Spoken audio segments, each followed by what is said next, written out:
Hi everyone, welcome back to the channel. I am Jake, this is Nadia. Today we're doing a little different sort of thing. We're having a guided discussion about a very serious topic, which is the death of all superhero movies from existence. It's over, it's done. We had a good run, it's done, it's over.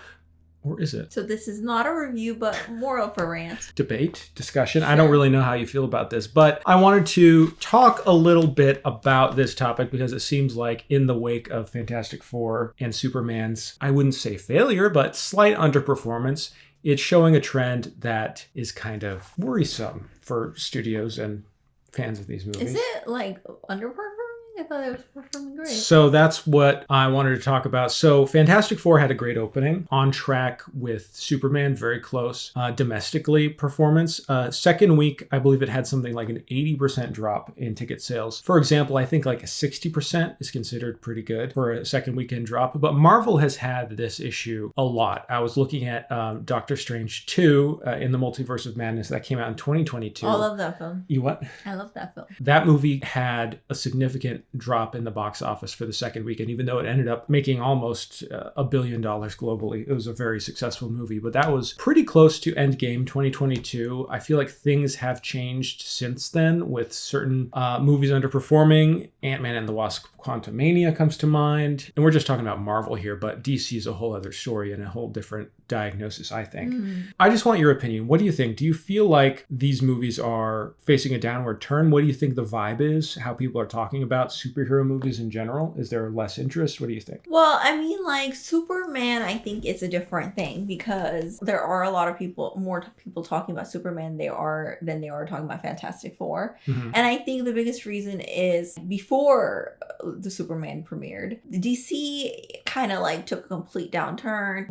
The Flash. I mean, they had creative difficulties with Justice League. I mean, going all the way back to basically the Genesis, which Man of Steel, which made a lot of money, but it was critically maligned. People didn't like Man of Steel. And then you had Batman v Superman: Dawn of Justice, which also made a lot of money, but critics hated it. Lots of audiences hated it. And I think that's when the trust was broken, at least with Snyder's vision. And then Justice League came out. God, I know way too much about this. Justice League came out. Snyder had to leave, tragic circumstances, family stuff, but also reportedly kind of kicked off the movie because studio execs weren't happy with his vision. Joss Whedon is brought on, who helmed Avengers, to try to make it a salvageable product. Tonal mess. People hated it still. At which point they're like, all right, let's just stick to what people seem to like, which was, I guess, Wonder Woman did well. Shazam did well. Yeah. I mean, I remember Wonder Woman and I remember thinking, and I haven't watched it in a long time, but I remember thinking it's very similar vibe sometimes to Captain America. DC, the ones that worked, they were kind of trying to do the same thing as Marvel. Also, it just felt like it was lacking a lot of humor. Like Marvel was doing really well, especially with like the Iron Man series, or I'm not counting Love and Thunder on this, but Ragnarok, for example, was amazing. So there were a lot of like successes in the Marvel universe, these different storylines, and I think how they merged things together worked fairly well. Well, do you think that was like a unique thing that could never be recreated? Because I don't think that at all. What Marvel did from all the way from Iron Man to Endgame is just kind of like a legendary run of box office success, you know, and for the most part, yeah. Building up to like this epic conclusion of just raking in money in every way. Yeah, but I mean, even then, like people were starting to talk about Marvel burnout, but like I think that they were like on this. They were buying tickets. Yeah, they were on this, like, because Marvel, all the movies in the Marvel universe, what it did was it almost played like an episode, came together in a really big way. People had invested. It had a very good, it had a very good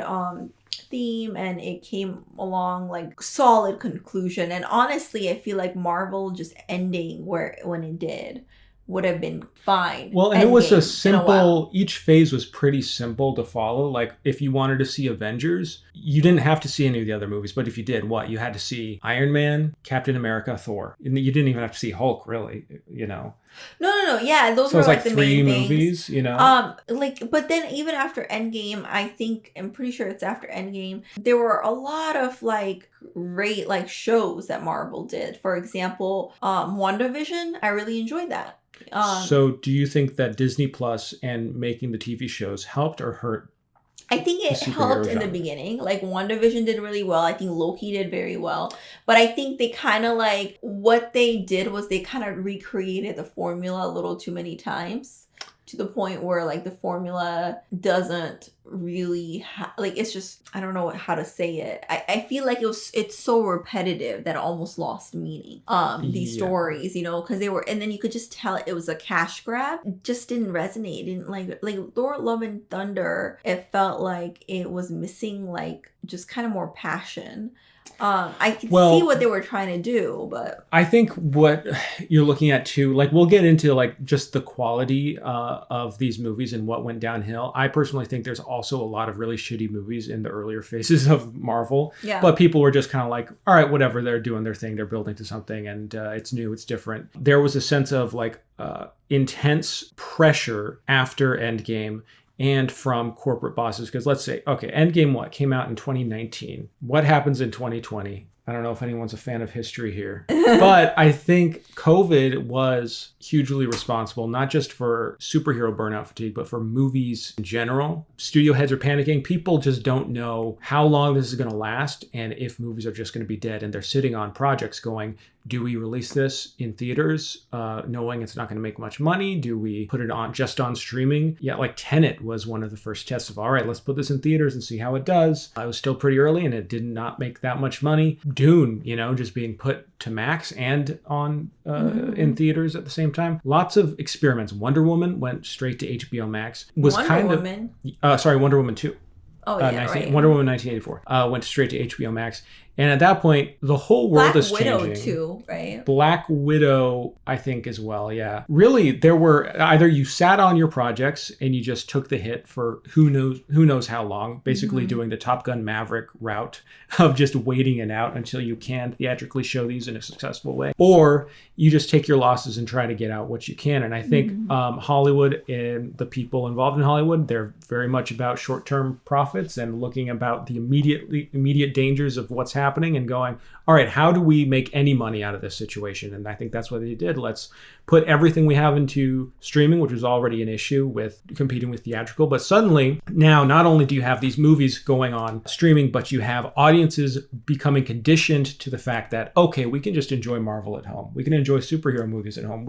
All these things, they can go on streaming, and they will go on streaming soon, if not immediately. So then eventually. Yeah. So what is the point? Also, if Disney is releasing their extremely expensive, very involved and important TV shows onto Disney Plus, then that kind of has the same, like, what is the difference? There's the merit, like the same merit. There's a different sense of value. Like people just value streaming differently. I mean, the way people talk about a Netflix original film is different than they talk about something that was released theatrically, even if that film that was released theatrically is a piece of shit. The fact that it was in theaters, it gives us a sense of prestige. Like, okay, this was important enough to go out and actually spend my time on. Well, that's always the case, I guess, because, you know, used to have straight to DVD versus like actually something that it's exactly the same thing, you know. It's just the way that audiences are conditioned. And then you start putting stories that are important to your universe onto Disney Plus. And this is another factor to this, which is that Kevin Feige, in reporting, and he's spoken about this,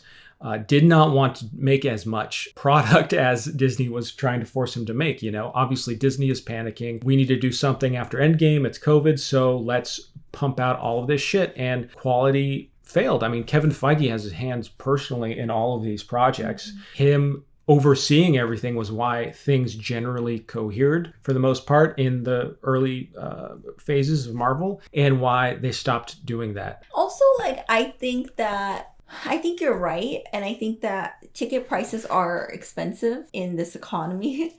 And so streaming services are extremely getting expensive now with pay more for no ad and everything else. So knowing that like eventually it will come to streaming, people just are like, I'd rather wait it out. A lot of times, you know, with trailers, and one of the things that, you know, if you haven't watched this channel long enough, like I don't watch trailers before I watch a movie 98% of the time, really. I did for like Superman, for example, but I don't watch it usually because it ruins a lot of the good jokes or good parts that's already shown in the preview. So I think you get a little bit of like, and this is not just my theory, but you get a little bit more sometimes excited, but sometimes like you can be like, I don't know if it's worth watching. I don't know how iPhones are right now, but you know, I remember when they first came out, there were lines of days and all this big thing. And when a new version came out afterwards, you know, it's like, oh my God, they haven't gotten the new version. We got to get it. Was just more of a talk, but it's not the same thing. It doesn't hold the same weight when a new iPhone gets released as it did in the first few years. I think like Marvel films were kind of like that, whereas now Fantastic Four, there was some like excitement, but it's not like something that was like, ta-da! Wow, this is amazing. This is going to be epic. You know, we've already seen something that's honestly better or has gone with more success in a coherent storyline, which is Iron Man to Endgame, basically. So I've already seen something that's as good or better. Whereas Superman, I think like James Gunn going into DC, I think was a big thing. That I think stirs up thing. You know, James Gunn is a very typical, very interesting type of filmmaker, and being DC, which used to be kind of more dark humor that just, in my opinion, didn't really land well. And what they're trying to do, it just didn't work for one way or another, right? One reason or another. James Gunn, what he did and being like taking over the DC universe, he's bringing more fun into it. Superman is still being talked about more than Fantastic Four. I think it is more because culturally... it feels like a comeback. Like, oh my God, DC I think is going to have like a big thing. I think DC is going to like really do a comeback. It is culturally more relevant, I think, than Fantastic Four because it is doing something a bit different, especially for DC. I think that what James Gunn is doing is really smart in that it's just kind of starting on ground level back to basics. Yeah. He knows the genre really well and how to do superhero movies really well. But despite the positive buzz and despite the cultural impact, audiences are not turning up in the same way they used to. I think that's really important to note that there is genuine superhero burnout. And yeah, it does have to do with streaming and it does have to do with the effects of COVID and streaming. But I think it does also just have to do with quality too, and the decline in quality, and that audiences are simply used to these movies. They know what's good and what's bad, and they're becoming more wise to the fact that, look, superhero movies are a dime a dozen. There have been some massive flops and really bad movies since Endgame of between DC and Marvel. Blue Beetle, not really great. It was fine. I liked it. Thunderbolts was good. That's recent. Mm-hmm. The Flash, massive disaster. Black Adam, similarly, massive disaster. Marvels, that underperformed by a lot. Ant-Man and the Wasp, Quantumania. I see so many people talk about that as the moment where they're like, no, I'm done with Marvel. I just don't really care anymore. These do have an effect. When people over and over get burned by the quality of these films, then they aren't going to show up right away. You need to earn the audience's trust back. And it's going to be interesting to see if both Marvel and DC can do that. I feel like at this point, Kevin Feige is jealous, or if I were Kevin Feige, I'd be jealous of James Gunn's position right now of starting from basics, starting anew, starting afresh, because I feel like Marvel is itching to do exactly that. I feel like they are going, damn, the last few years have been rough. Do you think people aren't enjoying these as much? We made a lot of mistakes. Let's just start anew. Let's reboot this thing. Let's get to Secret Wars and Doomsday, then Secret Wars. And Secret Wars, I think they're going to do a huge reset because you've got multiverse stuff happening. You can relaunch series. I think in a few years, they're going to redo Iron Man with a new actor. You know, I feel like that's what they really want to do. So we'll get into that question a little bit of like what they should do and what we would do in Kevin Feige's position. What do you think about Deadpool, though? That's another thing. I think Deadpool is a proven franchise in itself. Like that's a proven name and brand that people have enjoyed. Deadpool, people have enjoyed Hugh Jackman's Wolverine. So you combine those two, then it also feels sort of separate from the wider MCU and superhero stuff. Also, people are going in for a comedy. It's just a very different thing. Another thing that people will be mad if we don't mention is that Spider-Man. It's like that's right, people adore Spider-Man. That's because I adore Spider-Man. There haven't been any really horrible Spider-Man movies. Yes, there was the Andrew Garfield one. Amazing Spider-Man 2, though, was not good. So it's like there's just... second one, yeah, the second one. But there's been way less like people getting burned by Spider-Man. It's beloved. And the last one obviously brought in the nostalgia of Andrew Garfield and Tobey Maguire. So Spider-Man, Deadpool seems like that's kind of what is working right now. And now we have Superman, Fantastic Four to a much lesser degree. Not saying Fantastic Four is not making any money, but it's like for these movies, for how much they spend on these movies, to spend $200 million on these movies plus $100 million in marketing or whatever they do, you have to make a lot of money. And I think that's maybe what's going to change. But first, before we get into what will change or might change, I do have to mention that some dipshit on Twitter because I said something about, because there's a big debate about Snyder heads are like tracking Superman 2025's box office like hawks. They're like, oh my gosh, it's not doing as well as Man of Steel did in 2012. And it's like there was a debate of, well, with the inflation, then really it should be needs to make this much to be more successful, whatever, domestic, international, blah, blah, blah, blah, blah. It's incredibly tedious and stupid. And I tweeted something like, this is incredibly tedious and stupid to be comparing a movie success from 2012 to now, because it's a totally different landscape. COVID changed everything. And some guy was like, that's so stupid. What cope? That's cope from James Gunn fans, because people aren't not going to theaters because they're afraid of getting COVID. I'm like, that's not what I mean when I say COVID is a factor. People aren't avoiding theaters because they're afraid of getting COVID. They're avoiding theaters because audience expectation has changed, because we have been conditioned to expect things to pop up on streaming immediately. Yeah. It's like we just don't go to theaters as much. And that was exacerbated hugely by COVID. You look at box office performances year by year, nothing since 2019 has come even close on a yearly average for all of Hollywood. Well, then there's a reason why they say theaters are dying. Exactly. And it was a huge, there was decline over the years, but a huge drop off from 2019. And now if you'll notice this, if you start to hear it, like in marketing, people will be like, oh, it's the highest grossing R-rated horror movie of the decade. Or they'll say it's the highest grossing comedy since 2019, because that's the standard now. It's like things have changed. Everything is now being compared to 2019 because that was the last year before this huge decline. Yeah. Where do we go from here? That's my question. Where do we go from here? Imagine you are Kevin Feige right now, and we'll talk about James Gunn in a second, but imagine you're Kevin Feige. People are mad at you, maybe because you're making bad movies. And what do you think they should do? I think they need to probably go to another universe like they are, with Fantastic Four. I think they need to kind of like do that. And reset, basically. Reset, yeah. Because here's the thing.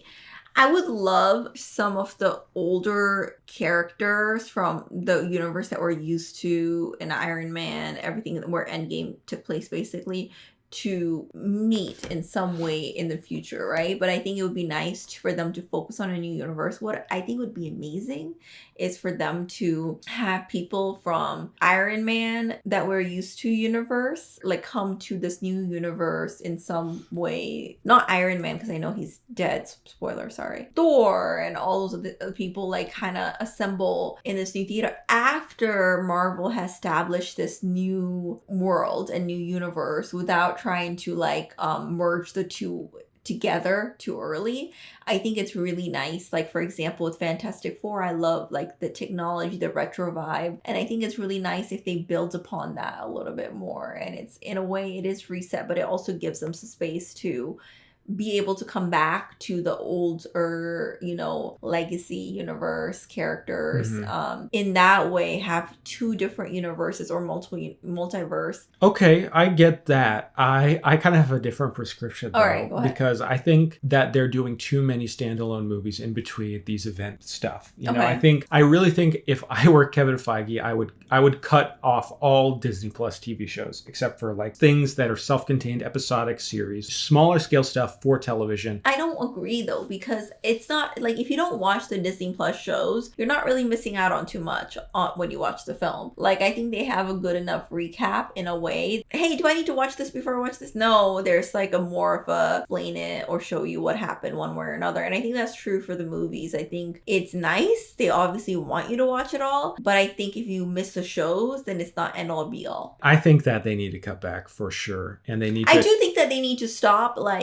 being so obvious. It needs to not tie in About- so directly. Like, it needs to be its own thing. And I think actually WandaVision would have benefited greatly if it had just kind of been its own thing. Instead, it kind of ends with trying to tie things together. But it's like so frustrating for me because like stuff like that, like WandaVision, like for example, they mentioned it on Doctor Strange. What kind of happened in WandaVision? There was a little bit of a question at the end where it's like, okay, what happened to Vision? I'm still waiting for the answer. That's the thing. And so it's kind of like there's so many loose ends. So many loose ends right now. It's so messy.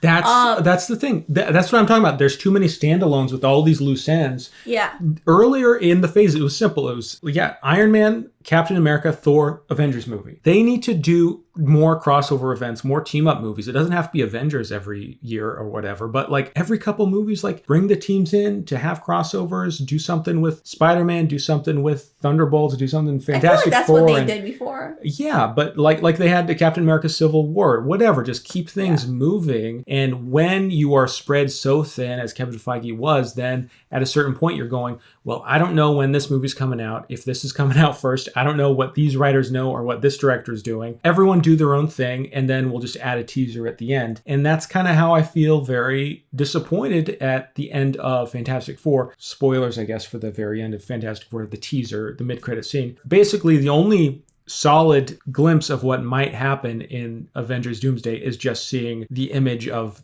Doctor Doom at the Fantastic Four's headquarters or whatever, talking to Franklin. So just stick to the main group or the main heroes. These other side heroes that haven't done well box office wise, they can be incorporated in these other movies, but they don't necessarily need standalones. And I think that's what they're going to do, is just pare it back a little bit and focus on the successes. I think that's what they should do. Well, all right. Before we wrap this up, let's talk briefly about James Gunn. All right. So James Gunn, what do you think he should do? I think he should do exactly the fuck he is doing. Okay, so I think he should stick pretty close to the early Marvel formula of just keeping it simple, but also connect the universe in clear ways. I think it's smart. They're doing Superman and then they're doing Supergirl, which they tied her in a tangible and fun and memorable way in Superman so that audiences know who she is. She made a good impression on the audience. Yeah. Not just in a teaser or whatever. So that's setting things up. And for the love of God, find a way, move heaven and earth if you have to get Robert Pattinson's Batman into the universe. I don't agree. I think because he's so popular, people love the Batman. They're excited for the Batman 2. You've got to find a way. You've got to find a way. I don't think it matters as long as because they need Batman. So do you think? Yeah, but I think there are plenty of people who can do a good job. I don't think it has to just be him. But I mean, it would be fine if it's him. You have a box office success. You have things people are excited for. People like Superman. Like, why complicate it? And this is what I think would be the wrong thing. Is it's just the less complications you have, the better. So just keep it simple.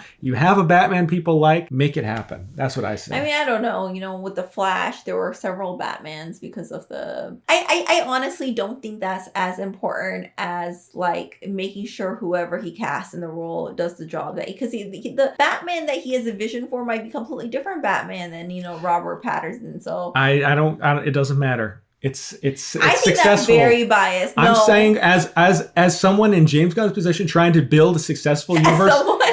Well, yeah. Speaking as James Gunn. I'm saying, if you want the money, if you want to succeed financially. This sounds like a studio head, right? That's what I'm doing. I'm trying to think of a studio head. They're pressuring the hell out of them to try to get this to happen. Don't listen to this guy. I think it'd be fun. That's what audiences want. I don't want that. Studios want. I don't want that. Well, as James Gunn, I don't care what you think. All right. Let us know what you guys think. What is the problem and what is the solution? Yeah, we'll talk to you guys later. Talk to you later. Bye. Bye.